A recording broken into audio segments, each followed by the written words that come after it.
Ընթացակարգային պրոցեսների շրջանակներում իմ պնդմամբ է եղել այստեղ ոչ թե փակ սենյակներում, այլ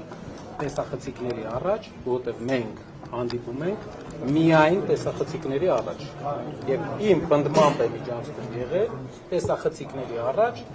քանի որ ազգային ժողովը ունի մի քանի ընթացակարգային հարց, որ ստիպված է քննարկել, բայց մենք առանձին սենյակում իմ առաջարկով չենք հանդիպել,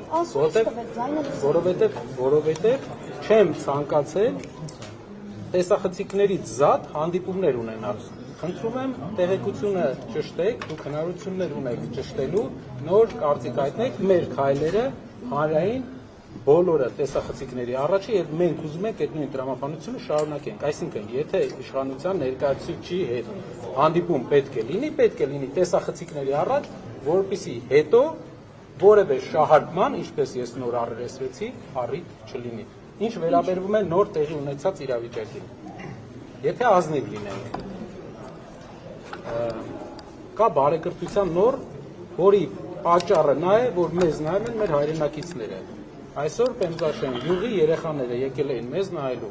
այդ պրոցեսի ընթացքում, որը ողջունելի չէ այդ ժամանակ անցնել լեզվակռիվների պրոցեսների։ Ամեն դեպքում լինելով մեր ազգի ներկայացուցիչ չես կարող խուսափել էմոցիոնալ իրավիճակներից, բայց մենք ամեն ինչ կանենք, որպեսզի կարողանանք պահպանենք այդ բարեկրթությունը,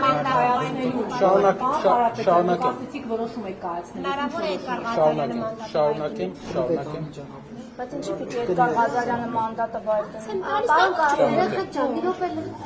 Նաև սիրելի հայրենակիցներ, սիրելի լրատվական միջոցների ներկայացուցիչներ, այսպիսի անջրպետ ունեցող գաղափարական ուժերի լինելը մի դահլիճում, դա բավական ամեն րոպեվա աշխատանք է, որը կատարվում է իմ կողմից եւ հնարավոր է կատարվում է նաեւ դիմացի կողմից։ Անջրպետը ո՞ր հարցով, Արցախի հարցով, Թուրքի հարցով, անջրպետ կոնկրետ ո՞ր հարցով, ծերխոսույթը համակվում է։ Տարածքային պահանջը չունեք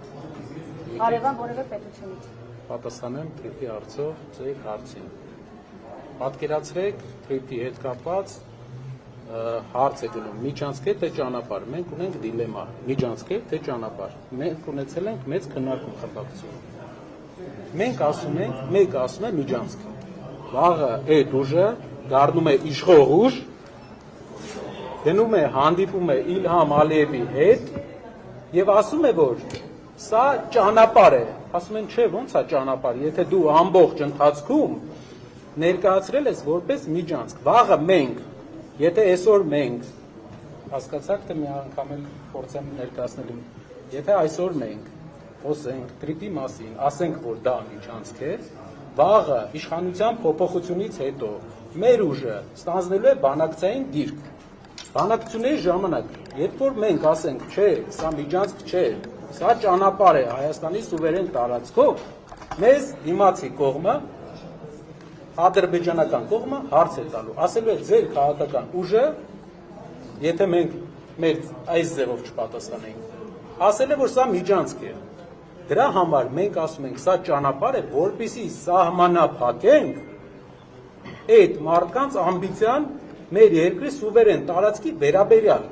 մենք գիտենք ինքը ինչ ա տվել, մենք գիտենք, որ մեր երկրից ճանապարհ ա տվել, մենք գիտենք, որ այդ ճանապարհը տվել ա, որ Լաչինի այդ ճանապարհը կարար եւ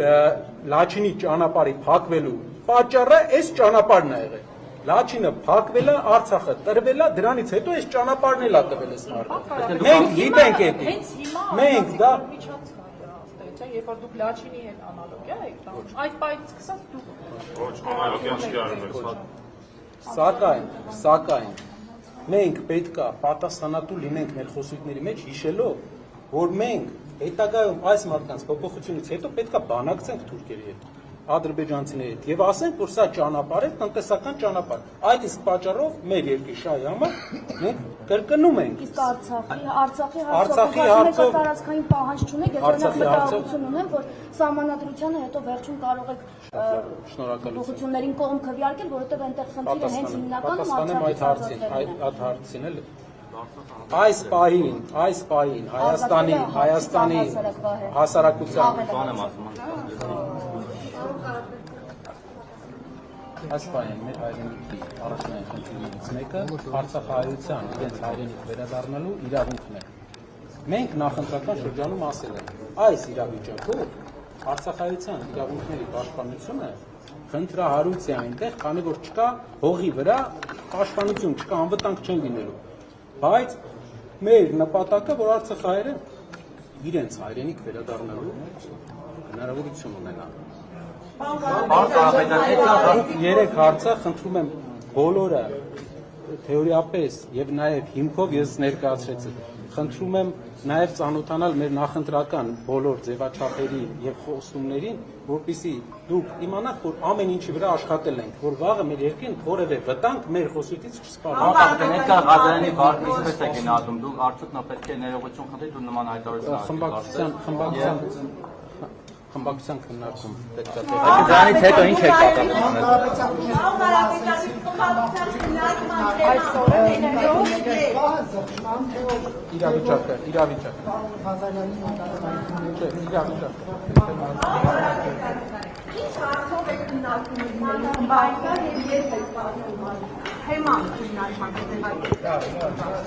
Տեղի ունեցել իրավիճակ,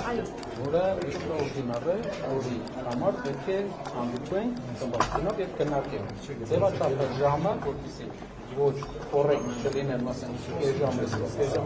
լինելու է քննարկում։ Մինչև այս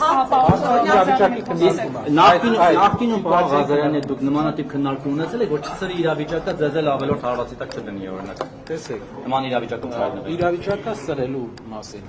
Քաղաքական խոսույթի շրջանակներում բոլոր մեր գործընկերները կարող են ամենասուր քննադատության ենթարկել, որովհետև կա քննադատության շատ տեղեր, բոլոր ոլորտներում։ Մեր միակ փոփոխությունը, որ կարևոր այդ ձևաչափի մեջ, որ մենք տեսնում ենք, դա խոսույթի փոփոխություն ազգային ժողովում, որը մենք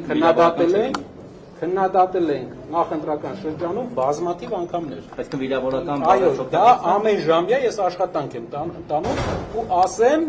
որ հեշտ չէ, որովհետև կա անջրպետ։ Մենք իրար հանդեպ ունենք խորը անջրպետ։ Աշխատանքում եք կամ Էդգար Ղազարյանի եւ թիմակիցների թե Ամբողջ տարի։